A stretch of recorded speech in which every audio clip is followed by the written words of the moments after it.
Olá, meus amigos, um dia de muita paz para todos nós.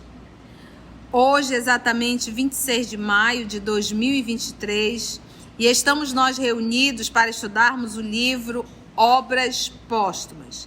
Nós estamos na primeira parte, intitulado Os Desertores. Já iniciamos esse item. Vamos hoje dar continuidade. Vamos envolver a nossa querida amiga Carla para fazer a nossa prece de gratidão?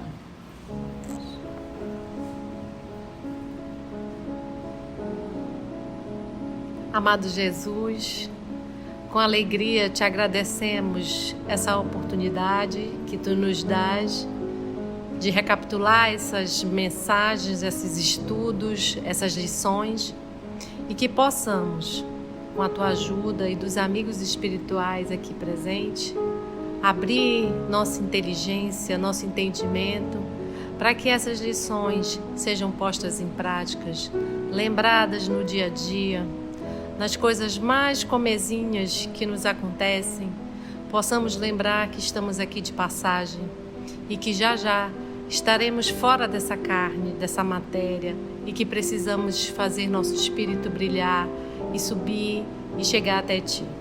Ajuda-nos nesse caminho, porque nós precisamos e contamos muito com a ajuda dos amigos espirituais e a tua também, Senhor. Que assim seja. Vamos lá, então?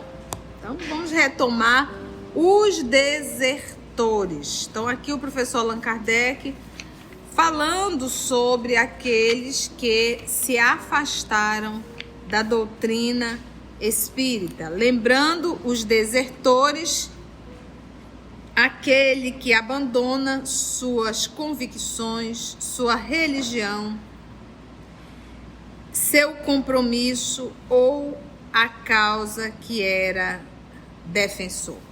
Então, vamos lá. Vamos pegar só o finalzinho do parágrafo anterior. Sem dúvida, podem os que assim procedem ser crentes, mas seguramente crentes egoístas, nos quais a fé não ateou o fogo sagrado do devotamento e da abnegação. A alma deles custa a desprender-se da matéria. Nominalmente são numerosos, porém não se pode contar com eles. Todos os outros são espíritas que merecem realmente esse nome. Aceitam por si mesmos todas as consequências da doutrina e são reconhecidos pelos esforços que empregam por melhorar-se. Então, a partir desse momento, ele vai falar do verdadeiro adepto. Então, a palavrinha sempre esforço. Aceitam por si mesmo todas as consequências da doutrina, porque muitas das vezes o espírita falso, ele entra na doutrina espírita e ele quer adequar a doutrina espírita conforme as suas convicções, as suas necessidades. Então, por exemplo, hoje nós temos realmente um grande número, inclusive de expositores, que repensa muito no que vai falar para não discordar da classe A da classe B. Mesmo abrindo mão do que o Espiritismo nos ensina. Por quê? Porque quer ficar bem na fita com todo mundo. Você imagina se Jesus pensasse assim? Como é que ele estaria? Como é que a doutrina, como é que o cristianismo estaria? Se ele fosse falar o que Pilatos queria ouvir? Se ele fosse falar o que os doutores da lei queriam ouvir? Pronto, acabou o espiritismo. Acabou o cristianismo. Então, olha, aceitam por si mesmos todas as consequências da doutrina e são reconhecidos pelos esforços que empregam por melhorar-se. São reconhecidos por serem perfeitos? Não. Pelos esforços. Sem desprezarem, além dos limites do razoável, os interesses materiais, olha, sem desprezarem, além dos limites do razoável. Eu preciso de uma roupa? Eu preciso. Preciso de uma casa? Eu preciso. Preciso de um carrinho para me locomover? Se for necessário, eu preciso. Eu preciso de um aparelho celular? Eu preciso. Mas aqui o termo é além dos limites do razoável. Limites. Então, mesmo as coisas de ordem material, ela tem um limite. Eu preciso de uma casa, mas por que tem que ser uma casa com tudo que tu possas imaginar de mais caro? Aí você diz, mas se você tem condições, compre. Se você tem condições, faça. Aí eu digo, e se Jesus estivesse no teu lugar com essa quantidade de dinheiro, você acha que ele ia torrar tanto dinheiro com coisas supérfluas? E ele é o modelo e guia, não é a tua consciência. É a lei de Deus que está em nós, porque a consciência inclusive até apita. Então, não é o que tu pensas, não é o que tu queres. Sem desprezar além dos limites do razoável os interesses materiais, estes constituem para eles, para os espíritas, o acessório e não o principal. Então, é o acessório, mas não é a roupa principal. Então, as coisas materiais são acessório, mas não é o principal. Então, quando eu paro para pensar, que eu digo assim, o estudo acadêmico, ele é um paliativo. O estudo espírita é a cura da alma.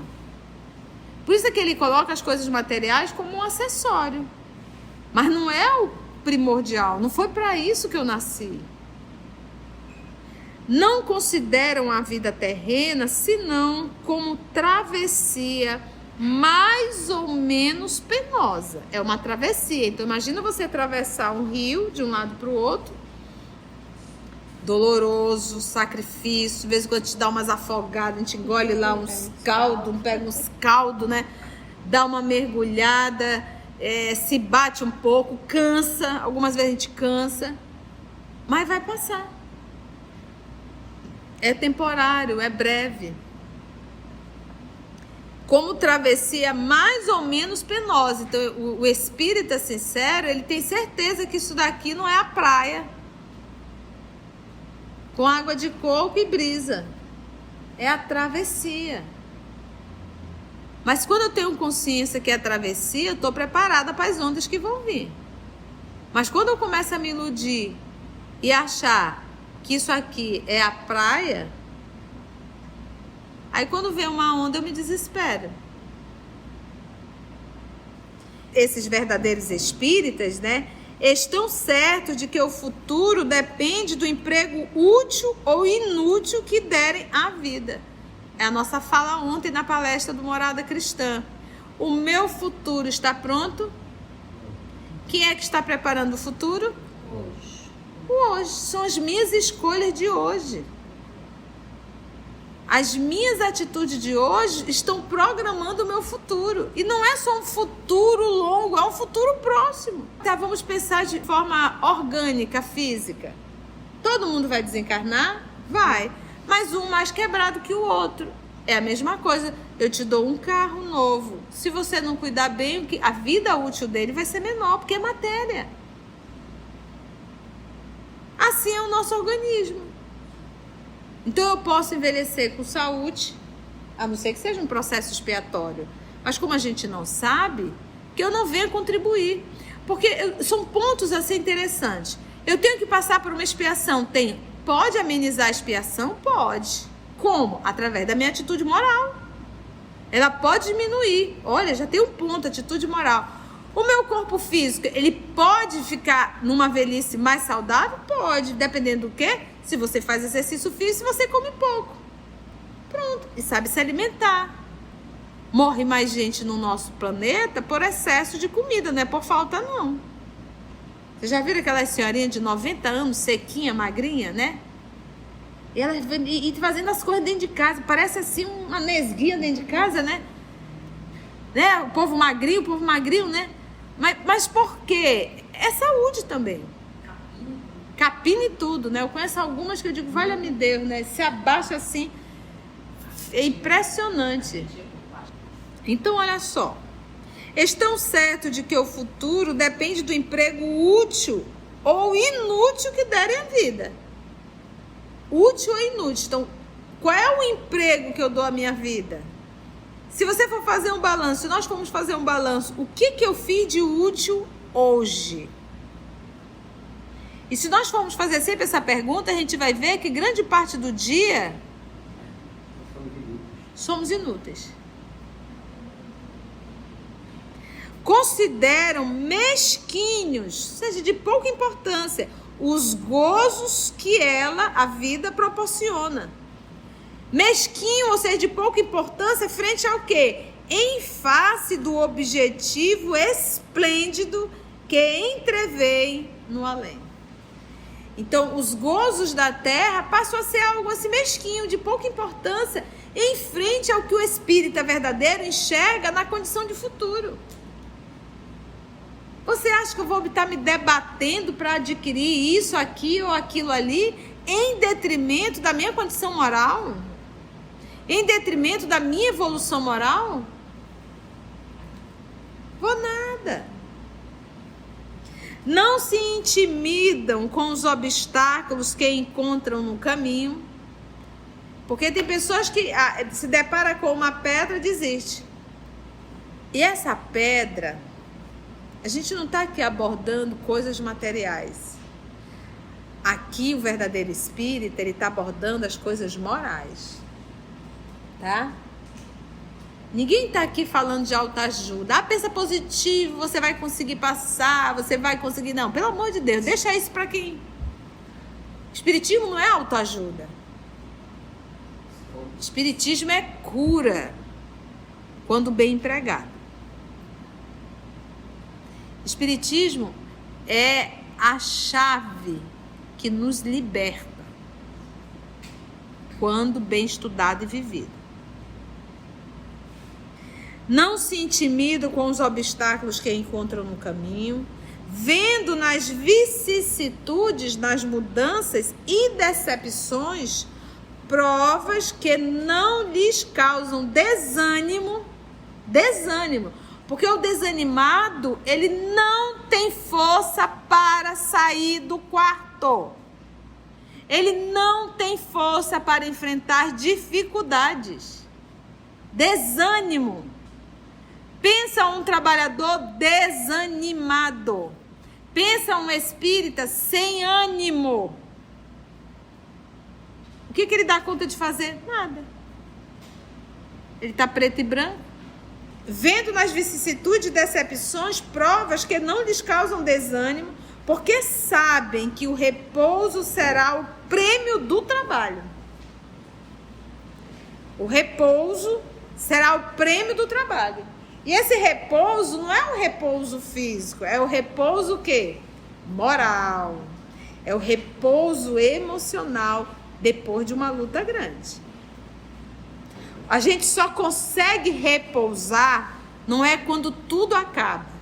A gente repousa é quando acaba, o temporal passou e você olha para dentro de si e diz: fiz tudo. Aí você tem um repouso emocional. Porque quando nós estamos passando por um vendaval, a gente acredita que aquilo não vai acabar. E como a gente acredita que não vai acabar, o meu desespero se torna muito maior. Mas quando eu penso, vai acabar, e eu vou fazer tudo que está nas minhas mãos, na minha capacidade, quando o vendaval passar, você consegue ter o repouso. Então, não é sempre que o vendaval acaba que eu entre em repouso. Porque a culpa, o arrependimento, não me deixa repousar. Porque sabem que o repouso será o prêmio do trabalho. Esta razão pela qual não se vê entre eles, esses espíritas, deserções nem fraqueza. Quer ver uma coisa? Você entra numa dificuldade familiar. Às vezes um ente querido que adoece. Aí você vai e larga tudo. no espiritismo. Mas aí você vai ver, você não largou a academia, você não largou o trabalho profissional, você não largou a faculdade, você não largou o salão de beleza. Mas o espiritismo você largou, não tem tempo de ir para o estudo. Isso mostra os nossos valores e a nossa falta de comprometimento com essa doutrina, porque não entendemos a doutrina. Então é no momento de dificuldade, aí é que a gente precisa mesmo para se fortalecer.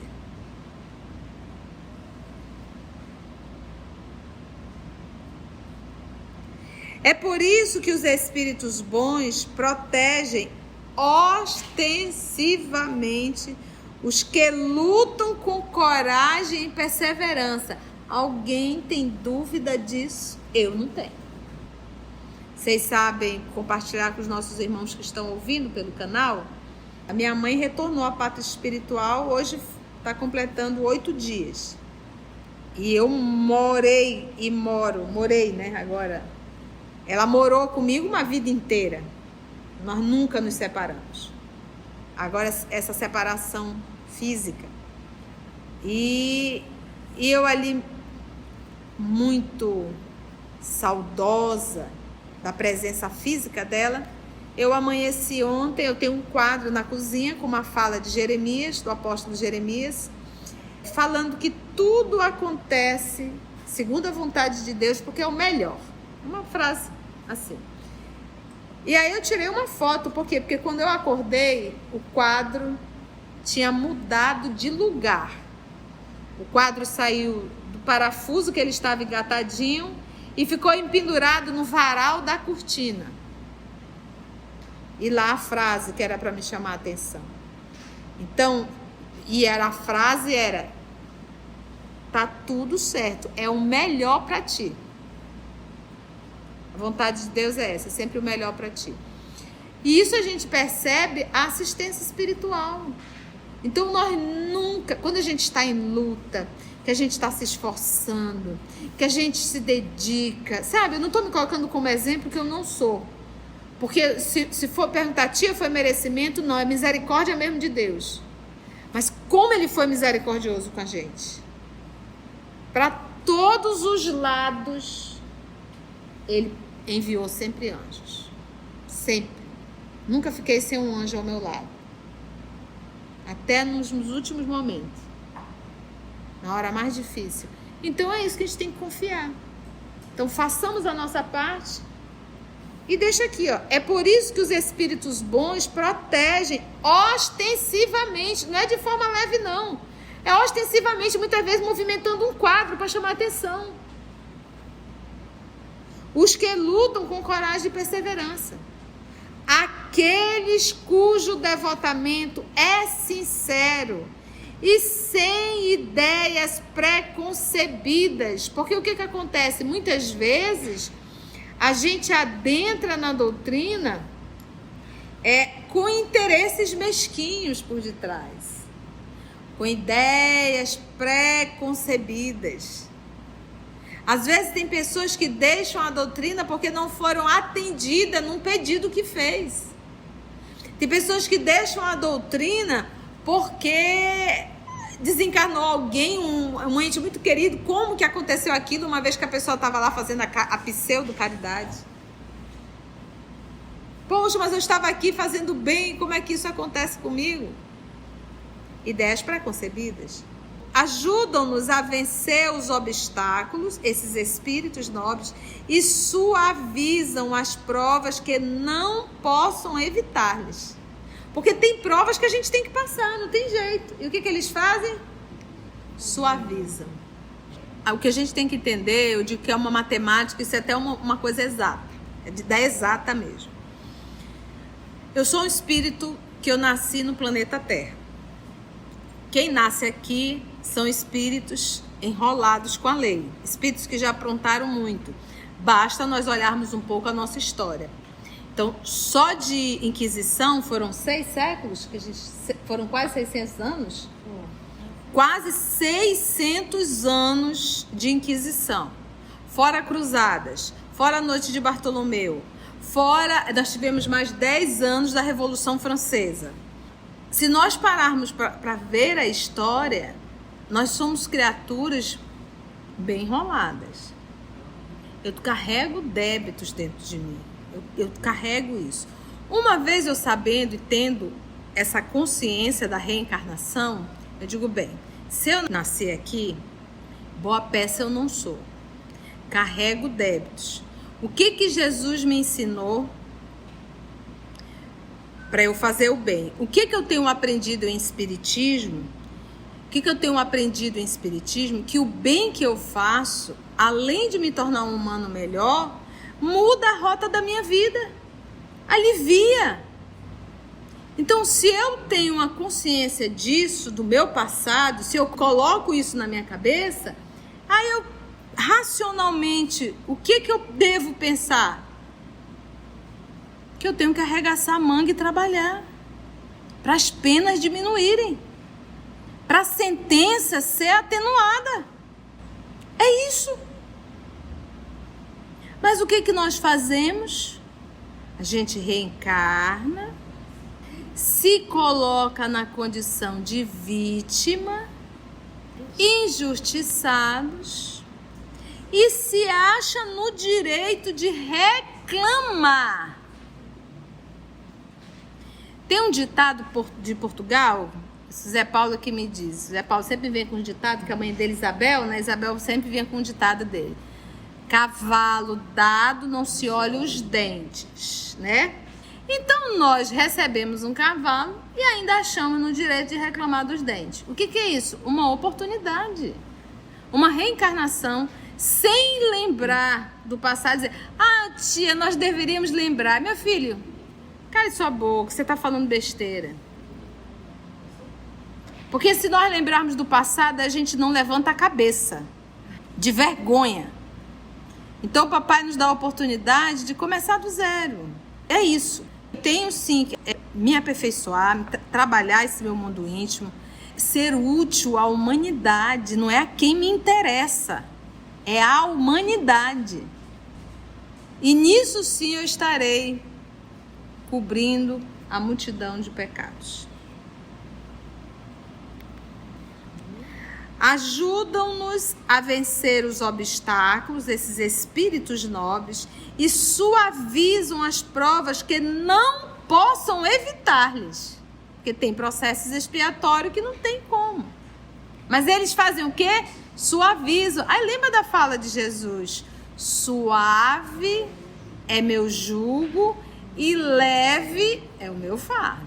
E eu fico pensando aqui que ele fala assim, não podem evitar. E acho que eles podem. Vão tirando do nosso caminho, né? Ai, que delícia. Né?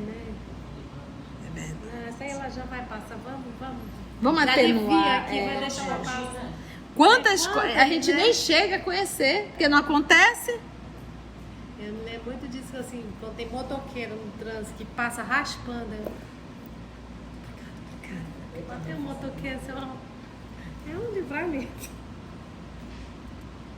As provas que não possam evitar-lhes, ao passo que, não menos ostensivamente, abandonam os que se afastam deles e sacrificam a causa da verdade às suas ambições pessoais. Gente, eles chamam o espiritismo de causa da verdade. As suas ambições pessoais. Porque quantas vezes a gente não sacrifica o espiritismo pelas minhas ambições pessoais? E não, muito assim, olha. Abandonam os que se afastam deles e sacrificam a causa da verdade às suas ambições pessoais. Muitas vezes, para eu ficar bem com um grupo, eu sacrifico a doutrina. Começo a fazer as adaptações, as exceções. Entendestes? Hoje a gente está vivendo muito isso. Eu digo, gente, o espiritismo precisa de expositores que falem de Jesus, que falem de Kardec, que falem das obras de Francisco Cândido Xavier. É disso que a gente está precisando. O que o Espiritismo está encharcado hoje de psicologia acadêmica? Se eu quero estudar sobre Freud, eu procuro uma academia. Se eu quero estudar sobre Jung, eu também procuro uma academia. Reich, seja lá quem for. Mas se eu estou procurando o Espiritismo, eu quero estudar Espiritismo. Eu quero poder ouvir 1 hora o expositor falando de Kardec, de Jesus, de O Livro dos Espíritos, do Céu e Inferno, do livro A Gênese, do que é o Espiritismo, da Revista Espírita, da série Emmanuel, os 5 romances, da série André Luiz. Mas o estudo acadêmico dá menos trabalho. Mas não liberta a consciência. Então, às vezes, a gente vê o irmão, só tem 50 minutos para falar. Ele começa falando 5 minutos de espiritismo e 45 do pseudo-estudo acadêmico dele. Ou transformar uma palestra pública em essas palestras que a gente encontra em cada esquina de autoajuda. Jamais devemos usar a doutrina espírita para promover a nossa personalidade. Foi bom o estudo? Deu para aprender um tiquinho? Antes de orarmos em agradecimento, vamos ouvir algumas considerações da tia que destacamos neste estudo para a reflexão dos ensinamentos. Vamos aos destaques da tia? Porque muitas das vezes o espírita falso, ele entra na doutrina espírita e ele quer adequar a doutrina espírita conforme as suas convicções, as suas necessidades. Eu tenho que passar por uma expiação. Pode amenizar a expiação? Pode. Como? Através da minha atitude moral. O bem que eu faço, além de me tornar um humano melhor, muda a rota da minha vida. Alivia. Então, se eu tenho uma consciência disso, do meu passado, se eu coloco isso na minha cabeça, aí eu, racionalmente, o que eu devo pensar? Que eu tenho que arregaçar a manga e trabalhar, para as penas diminuírem, para a sentença ser atenuada. É isso. Mas o que nós fazemos? A gente reencarna, se coloca na condição de vítima, injustiçados, e se acha no direito de reclamar. Uma reencarnação sem lembrar. Porque se nós lembrarmos do passado, a gente não levanta a cabeça de vergonha. Então o papai nos dá a oportunidade de começar do zero. É isso. Eu tenho sim que me aperfeiçoar, trabalhar esse meu mundo íntimo, ser útil à humanidade. Não é a quem me interessa, é a humanidade. E nisso sim eu estarei cobrindo a multidão de pecados. Muitas vezes, para eu ficar bem com um grupo, eu sacrifico a doutrina. Começo a fazer as adaptações, as exceções. Entendestes? Hoje a gente está vivendo muito isso. O Espiritismo precisa de expositores que falem de Jesus, que falem de Kardec, que falem das obras de Francisco Cândido Xavier. É disso que a gente está precisando. O que o Espiritismo está encharcado hoje de psicologia acadêmica? Mas o estudo acadêmico dá menos trabalho. Mas não liberta a consciência. Então, às vezes, a gente vê o irmão, só tem 50 minutos para falar. Ele começa falando 5 minutos de espiritismo e 45 do pseudo-estudo acadêmico dele. Jamais devemos usar a doutrina espírita para promover a nossa personalidade. Amigos, vocês que estão acompanhando, amigos, amigas do nosso canal, se você chegou até aqui o final, deixa seu comentário. É muito importante a gente poder ler o teu comentário. Não esqueça de curtir para que possa divulgar a página. Dá o seu like, né? E, se possível, faça a sua inscrição no nosso canal e toca o sininho. Porque quando você toca o sininho, o YouTube avisa para você quando o EOS publicar um novo estudo. Então, receba um grande abraço da família EOS Manaus. Assim, concluindo o nosso estudo de hoje e agradecendo o nosso Mestre Jesus por mais este momento de aprendizado, vamos orar? Então, assim, agradecemos a Deus, nosso Pai, agradecemos ao nosso Senhor Jesus e agradecemos à espiritualidade amiga por mais uma oportunidade de estudo e de reflexão. Graça te damos, Senhor.